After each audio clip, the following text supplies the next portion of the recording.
I don't feel like people, I guess, really talk about this enough when it comes to like relationships. And what I'm talking about is when you have somebody in your relationship that you're with, and that person cheats on you, or vice versa, where you're with that person and you cheat on that person. You feel what I'm saying? When they were being 10 toes for you, they was holding you down. You feel what I'm saying? And you go and cheat on that person, or they cheat on you, but you decide to stay with that person, or that person decides to stay with you. Now, I'm sure there's a lot of people out there that are in this current situation, which honestly is a tough one, because honestly, staying with that person or being with that person is gonna take an effort. Damn, my hands are ashy as hell. Excuse that. But what I'm trying to say is, staying with that person, or that person staying with you, is gonna take an effort on both y'all ends to even really make it work. And even in making it work, y'all are gonna go through the most toughest time in your relationship. You feel what I'm saying? Because I feel like what ends up happening is one or the other partner starts to resent that other partner, and what ends up happening is they don't end up making it, because they're always thinking like, oh, this person's gonna do this to me, I can't trust this person.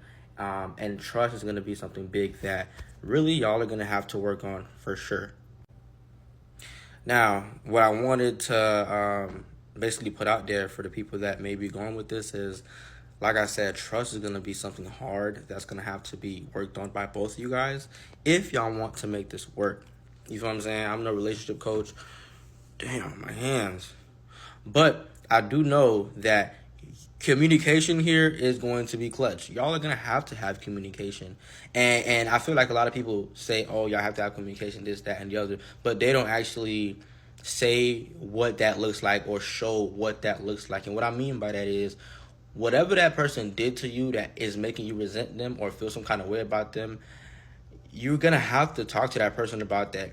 And it may be once, twice. It's not even gonna be one time. It's gonna be multiple times on multiple occasions. It could be 200, 300 times. You're gonna have to continuously speak with that person and be like, hey, I'm feeling this way right now because you did this, that, and the other.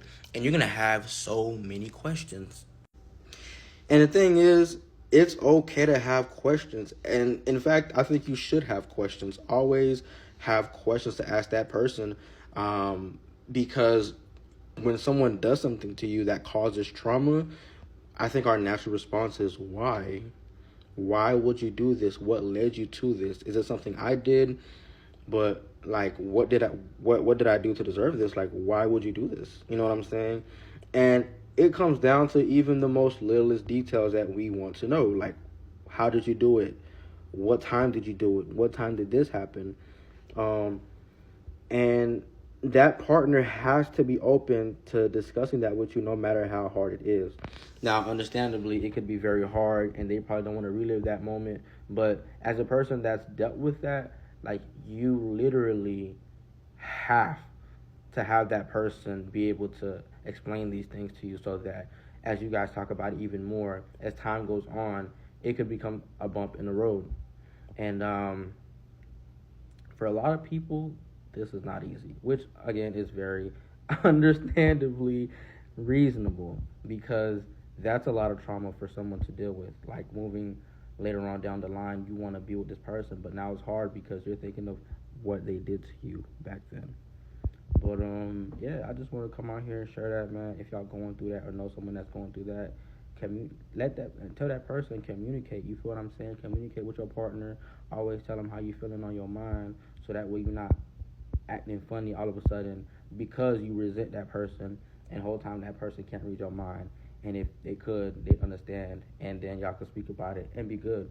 When you could just avoid all of that and explain to that person, hey, I'm feeling this way, bro, like, and this one I'm feeling this way, and that person hopefully will be a good person to reassure you. So that's all I had to come and say on here. If you enjoyed this video, make sure you like. If not, it's cool. Move on.